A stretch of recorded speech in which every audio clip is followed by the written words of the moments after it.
From KLST Studios, this is the ASU Season Pass.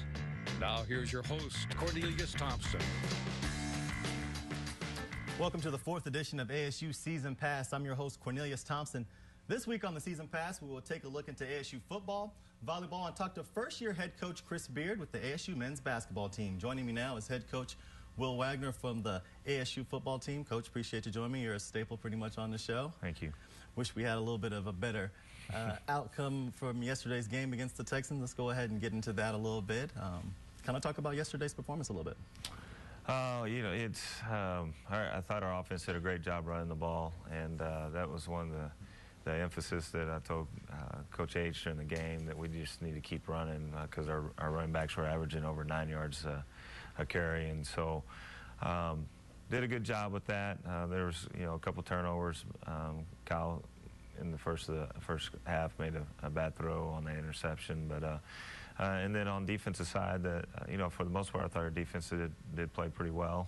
Gave up a couple big plays, especially after a big punt return or a turnover, and so that was the most disappointing part of the game. But I thought our guys fought hard, had a great heart, and fought to the last second, and had a couple chances at the end, but unfortunately it just didn't work out. Absolutely.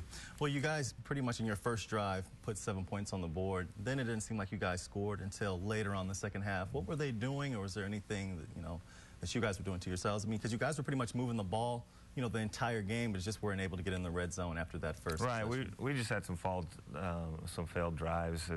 You know, we had a mixed field goal during the game, but I thought, you know, once we got into the red zone, that we just kind of shot ourselves in the foot with a couple mental mistakes, missing some blocks, and making some bad reads on the quarterback position, you know, whether it be to keep the ball or to get it. And so, you know, that's just a part of having, you know, a young quarterback leading you. But I thought, you know, that at times we did a good job, but we got to build on that and learn how to sustain drives and get some points on the board. Even with the loss, there's still some good points that can come out of any game. Your offensive line played well. Your running game is still, you know, pretty much shining so far in the first part of your season. Kind of talk about that more so.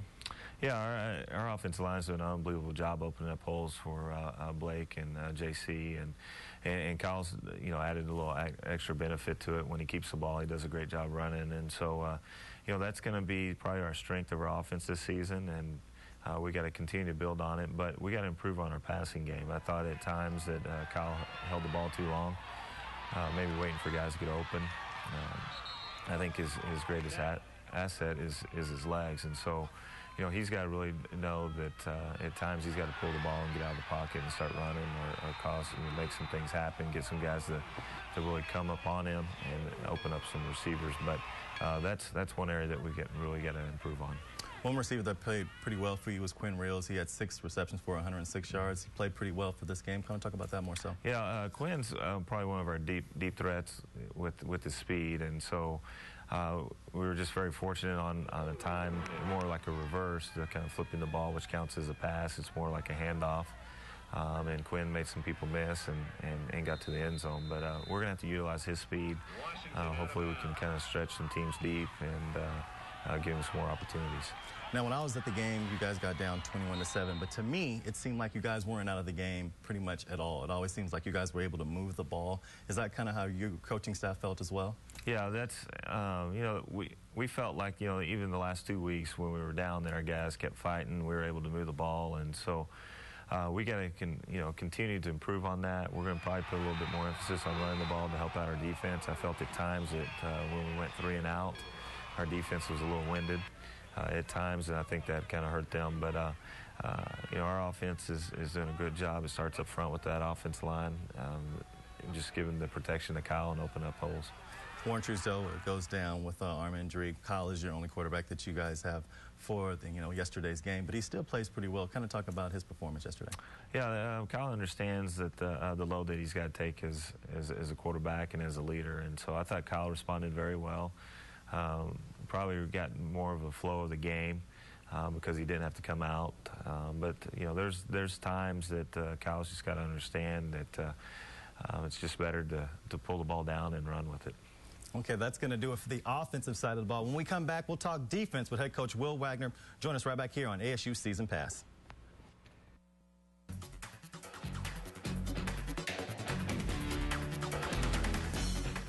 Welcome back to ASU Season Pass. We were just talking about the offensive side of the ball. Now we shift to the defensive side of the ball and talk a little bit of special teams.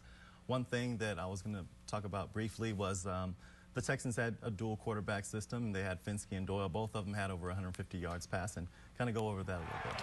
Yeah, both of those quarterbacks did a great job finding an open receiver, and thought their offensive line did a good job. But, you know, we got to do a better job putting pressure on the quarterback. I thought the quarterbacks, both of them, had ample time. I thought they felt very comfortable back there. And we got not necessarily get sacks, but we got to get some hits on them and make them feel uncomfortable at times so they're throwing more off their back foot and they can't make those great throws. And so that'll be something that we'll have to look at trying to find ways to put pressure on the quarterback this week.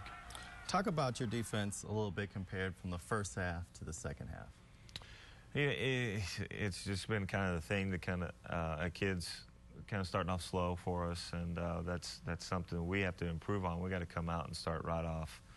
I thought they had an unbelievable third quarter. I think we held them to around 20 total yards and no first downs, but we got to play like that for 4 quarters. You can't just do it for 1 quarter and expect to beat a great team. Talk about your last touchdown when Blair Smith almost got his hands on the ball there a little bit. Yeah, I don't know what to say about that except for, you know, it went right through Blair's hands and landed into, I think it was the Rhodes kid who had a good night for the Texans last night. And unfortunate thing for Blair, had a great break on the ball. Yeah, I've never seen anything like it where it just goes through his hands and lands in the receiver's hands. And so just a bad break for us. And but hopefully we're going to keep plugging along and we can get some of those breaks to go our way. You were saying that you have to get a little more pressure on the quarterback. What do you think that, you know, more so is? Is it something that, you know, schemes that you guys have to do, or is it some more players just have to get more to them? Kind of talk about that a little bit. I think it's a little bit of both. I think those guys, they hurt us a couple times with quarterback draw, and so I think our 2 inside guys were kind of sitting back and waiting for the quarterback to scramble. But we got to put some pressure on the quarterback off the edge, and that's got to start with our defensive ends. And you know, whether that comes from a schematic standpoint, an effort standpoint, but that'll be something that we're going to put a lot of emphasis on this week, so Valdosta State's quarterback won't feel that comfortable back there. That's what I was going to get into right now. It doesn't get any easier for you guys. You guys played Colorado State last week. The Texans are a pretty good team. Valdosta State's #1 team, Division II. Kind of talk about what you're going to be facing coming up this next weekend. Well, you're facing the defending national champion, who's you know, got 2 wins under the belt this season. You know, they're playing with a lot of confidence, and it's a great program, and we got to go out there and play at their place. And so, you know, from a travel standpoint, it's going to be a little bit different traveling that far. But you know, our guys are up for the challenge. They're already talking about how it's going to be a great trip for us, a great experience to go out there and just play in that type of atmosphere. What kind of team is Valdosta? They're going to be very similar to Tarleton. Probably their biggest strength is going to be their defensive line. They're going to be very athletic, just like any Gulf South team. And they're going to be one of those great teams that doesn't make any mistakes. And so that's something, you know, we talked about that when we played Pueblo, how good teams don't shoot themselves in the foot, they don't beat themselves. And so that we're going to see the same thing from Valdosta. They're just going to have a lot more athletes. What are going to be some key factors in for your team to come away to, you know, try to come away with a victory against Valdosta? Well, I think, one, we're going to have to be able to run the ball. I think if we have an opportunity to do that, we can control the time on the clock, keep our defense off the field. I think we have a good chance. But you know, the one thing is we got to improve on where we finished this past week. I thought we made a great improvement from the Pueblo week to the Tarleton week.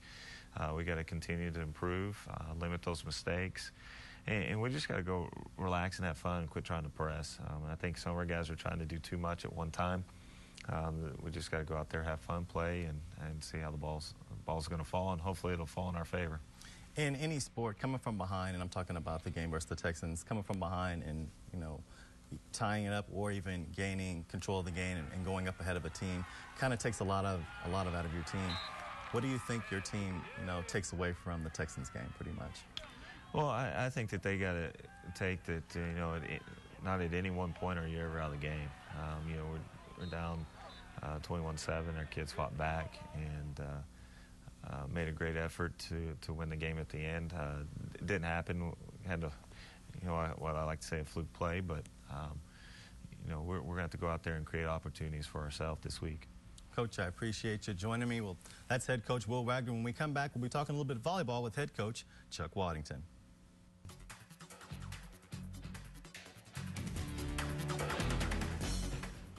Welcome back to ASU Season Pass. Joining me now is volleyball coach Chuck Waddington. Coach, I appreciate you joining me here. You're pretty much a staple on the show so far this season. Yeah, and don't have anything better. Midwestern State, Cameron are your last two games.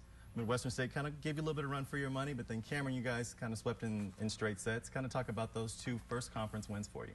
Well, Friday night we played Midwestern, and it was, you know, it was a little scary. They came out and they were kind of an injured wolf. You know, they lost one of their players the day before. She got injured, had a concussion, and so they had to make do on the fly. And I told my team before the match that either it goes one of two ways. They either pull together and regroup, or they fall apart, and they played really well against us. And I would say that we kind of played a little average that night, and the combination was definitely scary. But what I liked about my team at the end of the night is when it was on the line, they were poised and they played tough and finished it out for us. It seems like earlier in the year you told me you guys are still trying to find your offensive chemistry. It seems like you guys are trying to come into that right now. I think especially at the pins, you know, on the outside, we're connecting pretty well. You know, I'd like to see our middle transition improve a little bit, but, you know, we're getting some good swings when we need them, and that's a credit to both our defense and our setter right now. Absolutely. Now, Maddie and Maggie Jo are pretty much playing well. I mean, they're getting Offensive Player of the Year, or Maddie's getting Offensive Player 2 consecutive weeks in a row. Right. And Maggie Jo, the transfer from New Mexico State, pretty much got Setter of the Week from the Lone Star Conference. Kind of talk about their play so far this season.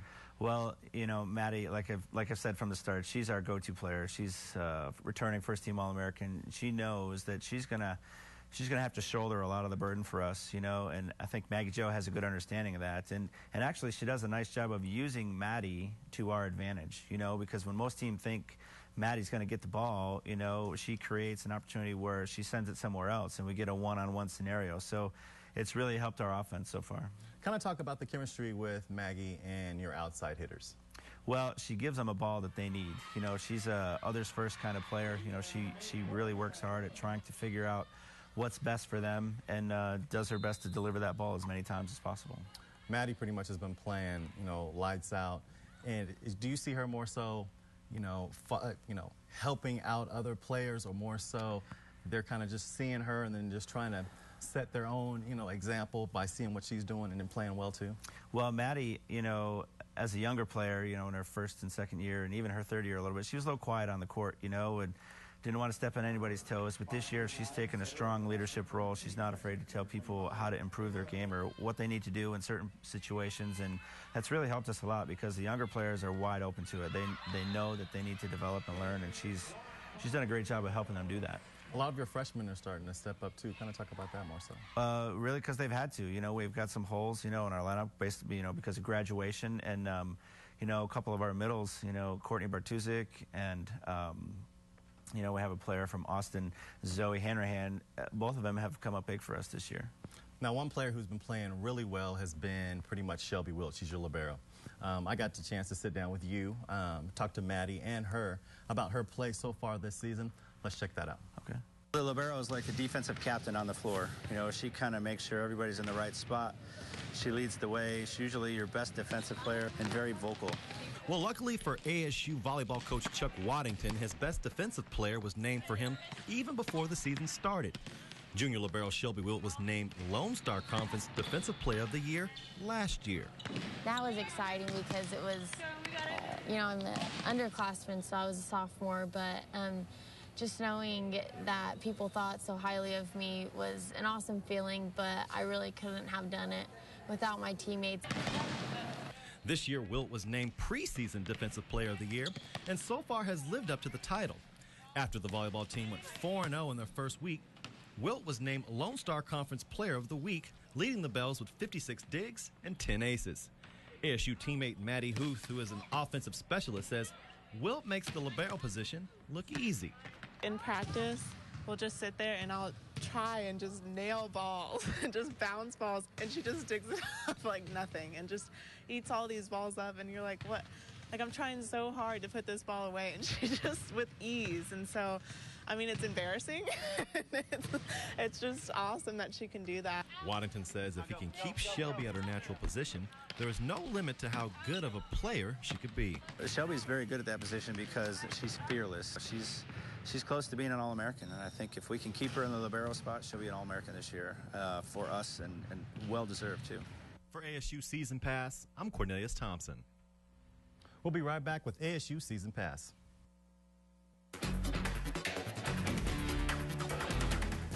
Welcome back to ASU Season Pass. Joining me now is first-year head coach Chris Beard for the ASU men's basketball team. Coach, appreciate you coming to the studio. Glad to be here. Well, let's go ahead and get a little insight on yourself first, since this is your first year here at ASU. Well, we've been in town for, I guess, 5 or 6 months now, and things are going great. The people here couldn't be any nicer, and we're just trying to get our program up to the level of the other programs. It's been real fun this fall, watching volleyball and women's soccer and football, and so we're excited about when our opportunity comes. Pretty much when a coach leaves one school and goes to the next, they don't necessarily have to take their assistants with them. And if they do, there's normally a respect factor there. You bringing your assistant coach, Chris Boone, with you, I mean, there has to be a mutual respect that you brought him over here with you from McMurray. Yeah, no question. I think Cinco's the best in the business. That's kind of the first thing that we set out to do when we got the job this spring, was try to talk Cinco into coming. And as a coach, you're only as good as the players that you have coaching. And I've always thought the assistant coach is even more important than the players. So we're fortunate to have Cinco here on the staff. Since we're talking about coaching, I'm going to give you a little bit of insight on Coach here, Coach Beard. You were able to be an assistant under legendary Coach Bobby Knight. What are some things that you took away from him that you actually implement in your coaching style? Well, a lot of things. The opportunity to work for Coach was just a chance of a lifetime. I feel very fortunate. The first thing is probably his emphasis on academics. You know, nobody in coaching at any sport, any level, has a higher graduation rate than Coach had all those years. So we really take a lot of pride in that. That doesn't mean every kid we have is a 4.0 student, but what it does mean is every guy in our program has a desire to get a degree. And then with Coach, just attention to detail was so important. People don't really realize how much he was involved in every aspect of the program, and we try to emulate a lot of that here. Now, one coach that I have a lot of respect for that you probably don't know that I know is Coach Casper, who was at Incarnate Word. They're kind of similar, I would say. Well, I don't really know Coach Knight, but that's another coach that you got to coach under. Kind of talk about that situation, too. Yeah, Danny Casper is probably the most unknown big-time coach in college basketball. He's actually the winningest coach in Texas the last 20 years. He won a lot of games at Incarnate Word, which is a very good Division II school in San Antonio. Our football team, I played him last year, maybe this year. And then now he's coaching at Stephen F. Austin, where actually Cinco was before he joined me last year. So I take that as a great compliment, and I appreciate you mentioning Coach Casper. Let's kind of jump shifts here to ASU. Since it's your first year, kind of talk about expectations going into the season. Yeah, we're excited. It's not the typical first year. You know, I've never really believed in building things over time. I try to have a day-to-day plan, and we want to be good this first year. And I think we have a chance to do that because we have 7 seniors. We inherited 4 players that played for Fred and Kenneth last year that have all really bought in, and I'm really glad to have a chance to coach them. And then we signed 3 seniors this spring. So it's a first-year team in a lot of ways, but it's also a team with 7 seniors, which I think gives us a chance to compete year one. Kind of talk about some of the recruits that you brought in this year. Probably the 3 key guys that we need to play well to have a chance to compete at the level we want. Kenny Williams is a 6'6" forward that actually played for us last year at McMurray for about the half the year, and he got hurt. I don't know if there's a better player in college basketball any level in the state of Texas than Kenny. He's Junior College Player of the Year in St. Louis a couple years ago. He's a dimensional guy. We're going to lean a lot on Kenny this year. We also signed a first-team All-American Junior College player, Daniel Skinner from Jacksonville, Texas. Played for a really good coach there, Jody Bailey. Skinner, like Kenny, is a guy that really doesn't have a position. He's about 6'4", 6'5", and can play. And then we were fortunate enough to get a really good young center, a sophomore. His name's Omari, and he played at Ranger Junior College last year. We have him with 3 years eligibility left, a legit 6'10". Should be a guy that's in the lineup for the next 3 years here. Kind of talk about you making your stamp on this team this year. Well, much more important to me, and I hope the players make a stamp. We're really trying to get the guys together right now. Our biggest challenge is to develop chemistry this fall, and for the most part, we're off to a pretty good start. Again, I thought the seniors have really bought in, and the young guys are trying to learn what it takes to win at this level. But I think the main emphasis this fall will be to get everybody on the same page. Kind of talk about your style when, a coach comes in, from a different coach that was there last year. You have to implement your own style. Are you more of a, up-in-your-face defensive style? Are you a more trap, fast-paced trapping kind of? What's more your style? Well, hopefully it's a winning style. We want to win. Much more important than any style of play would be for us to look at our talent and figure out the best way we can play to be successful. With that being said, we do start on the defensive end. That's what we emphasize. So hopefully we'll be a team that the fans enjoy watching play, an unselfish team, and a team that tries to play defense every possession. Coach Beard, I appreciate you coming in. Stay tuned. When we come back, I'll go over a few things in ASU athletics that will be coming up this week. Stay tuned for ASU Season Pass.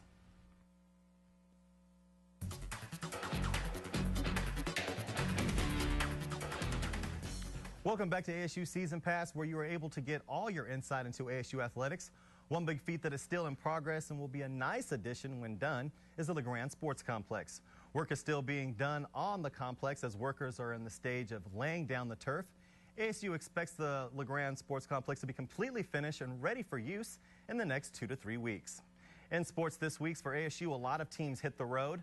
The volleyball team will head to San Antonio to face Incarnate Word on Friday, then take off to A&M Kingsville to play their third conference game of the season. The ASU football team will head to Georgia to play a pivotal Game 4 matchup when they play #1 team in the country, Valdosta State. And soccer heads to Wichita Falls to play Midwestern and then travels to Edmond to play Oklahoma Christian.